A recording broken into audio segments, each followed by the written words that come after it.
akan pantau pembukaan perdagangan saham awal pekan ini. Jurnalis Kompas TV Dian Silitonga dan juga juru kamera Budi Vimala sudah ada di Gedung Bursa Efek Indonesia. Dian, bagaimana pembukaan bursa hari ini setelah 2 pekan berturut-turut ini bursa dihajar? Nah, penanganan COVID, angka penanganan COVID dan juga kemudian angkanya yang kemudian semakin tinggi. Dian. Ya, Maidop memang antara mengejar pemulihan ekonomi dengan penanganan COVID ini keduanya satu sama lain tidak bisa dipisahkan begitu, harus saling berkaitan. Artinya jika memang kita ingin mengejar pemulihan ekonomi, ini pemerintah juga perlu fokus untuk memaksimalkan bagaimana cara menangani atau menekan angka penyebaran COVID-19 di dalam negeri. Tapi sebelum kita panjang membahas hal itu, saya ingin langsung mengajak kita melihat dulu Maidop dan juga saudara bagaimana pergerakan indeks harga saham gabungan kita pada awal pekan hari ini. Setelah kemarin IHSG kita berhasil ditutup menguat 0,41%. Kita lihat di sana IHSG kita kembali melanjutkan penguatan, bergerak di zona hijau, terapresiasi 0,29%, bergerak di level 5.072. Nah, memang salah satu yang membuat IHSG kita kembali rebound, bergerak di zona hijau, ini analis menilai salah satunya adalah karena kebijakan yang dikeluarkan oleh Bank Indonesia, lagi-lagi soal kebijakan mempertahankan suku bunga acuan di level 4% yang dinilai oleh pasar ini adalah upaya dari Bank Indonesia untuk menjaga fundamental dengan mekanisme pasar, dengan menjaga stabilitas nilai tukar rupiah. Nah, ini tentu saja menjadi bagian dari upaya Bank Indonesia juga untuk memulihkan ekonomi. Tapi sebelum kita membahas kebijakan-kebijakan yang dikeluarkan oleh Bank Indonesia, saya juga ingin mengajak kita sama-sama mengingat Maidop apa yang sudah dilakukan oleh pemerintah dalam hal mengejar pemulihan ekonomi. Tentu yang terdekat adalah kita ingin mengejar bagaimana angka pertumbuhan ekonomi kita pada kuartal ketiga. Nah, kita tahu Indonesia ini pertumbuhan ekonominya bergantung pada konsumsi masyarakat. Karenanya kalau kita ingat ini pemerintah mengeluarkan kebijakan seperti penyaluran bansos, kemudian juga ada subsidi gaji bagi pekerja.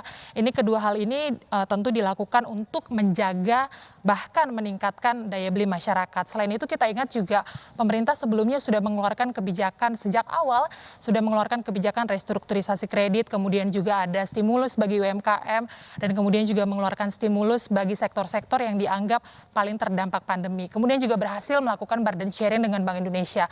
Itu kalau yang dilakukan pemerintah. Nah, kita beralih terhadap kebijakan-kebijakan Bank Indonesia yang tentu perlu mengeluarkan kebijakan moneter untuk menjaga makroekonomi kita. Salah satu kebijakannya ini memang harus berfokus pada kinerja perbankan yang dikeluarkan oleh Bank Indonesia. Ini salah satu kebijakannya adalah melakukan quantitative easing dengan melonggarkan likuiditas di perbankan yang nilainya hampir 614 triliun, kemudian juga menurunkan batasan minimum down payment atau uang muka dari 5-10% menjadi hanya 0% saja dalam pemberian kredit kendaraan yang nanti akan mulai berlaku pada 1 Oktober mendatang. Tentu ini untuk memperbaiki kinerja perbankan kita yang juga paling terdampak, Maidop, tetapi saya juga ingin melihat kita mengajak bagaimana melihat kinerja perbankan kita terutama dari rasio NPL-nya yang ternyata memang rasionya justru mengalami penaikan. Kita lihat grafisnya pada bulan Juni secara bruto ini NPL kita ada di 3,11% dan kemudian pada bulan Juli ini meningkat menjadi 3,22% yang dinilai oleh OJK memang kenaikan rasio NPL ini tidak bisa dihindarkan karena efek pandemi. Kemudian secara neto tetapi kita ini mengalami penurunan memang Maidop dari bulan Juni angkanya 1,16%, kemudian pada bulan Juli angkanya menjadi 1,15% karena OJK menilai artinya kinerja perbankan kita ini masih tetap prudent. Ini juga disebabkan karena adanya dukungan dari pemerintah dalam hal penempatan dana pemerintah di Himbara yang nilainya juga sebesar 30 triliun rupiah. Nah, setelah itu juga yang dilakukan oleh Bank Indonesia seperti yang tadi saya sebutkan adalah menjaga stabilitas nilai tukar rupiah kita melalui kebijakan menjaga atau mempertahankan suku bunga acuan. Langsung kita dengarkan Maidop pernyataan dari Gubernur Bank Indonesia Peri Warjio terkait dengan upaya Bank Indonesia untuk menjaga atau memulihkan ekonomi nasional, salah satunya adalah terkait dengan menjaga stabilitas nilai tukar rupiah kita berikut ini. Melakukan stabilisasi nilai tukar rupiah. Stabilisasi nilai tukar rupiah juga mendorong pertumbuhan ekonomi. Kalau rupiahnya stabil, kondisi usaha juga kondusif dan karenanya mendorong pertumbuhan ekonomi. Melakukan ekspansi moneter atau sering disebut quantitative easing Berapa jumlahnya? Tadi kami sampaikan, 662,1 triliun rupiah, yang itu kami juga tujukan agar likuiditas di perbankan lebih dari cukup di dalam rangka mendorong pemulihan ekonomi nasional. Ya, itu tadi dari Gubernur Bank Indonesia dengan menjaga stabilitas nilai tukar rupiah. Tapi kalau kita lihat nilai tukar rupiah kita, Maidop dan juga saudara, ini pada hari kemarin tercatat nilai tukar rupiah kita sebenarnya menurun 0,66%, berada di level 14.735, dan selama sepekan ini nilai tukar rupiah kita bergeraknya di level 4.900-an. Nah, Bank Indonesia juga mengklaim, Maidop dan juga saudara, kalau berbagai indikator kinerja perekonomian kita ini sebenarnya sudah mengalami perbaikan. Yang menjadi pertanyaan, apakah prospek atau program-program pemulihan ekonomi nasional ini memang dapat memperbaiki pertumbuhan ekonomi kita pada kuartal ketiga, dapat membebaskan kita dari resesi. Nah, nampaknya memang kita harus berhenti pada perdebatan apakah kita akan mengalami resesi atau tidak.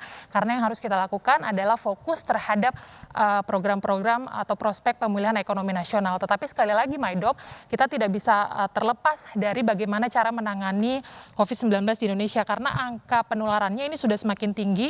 Per hari kemarin kita ingat datanya ada 244.676 kasus yang terjadi di Indonesia, meskipun memang diklaim atau sering dibandingkan dengan angka kasus sembuhnya, tetapi tentu kita harus fokus juga bagaimana menangani atau menekan angka penularan COVID-19 di Indonesia. Bukan hanya pemulihan ekonomi di sektor-sektor ekonomi, tetapi kita juga harus memberikan ruang atau anggaran terbesar bagi sektor kesehatan, karena yang saat ini kita alami sebenarnya, Maidop, bukan krisis ekonomi, tetapi adalah krisis kesehatan, sehingga memang anggaran terbesar harusnya diberikan ke sektor kesehatan supaya juga COVID ini dapat segera berakhir, kemudian juga dapat diikuti dengan pemulihan ekonomi.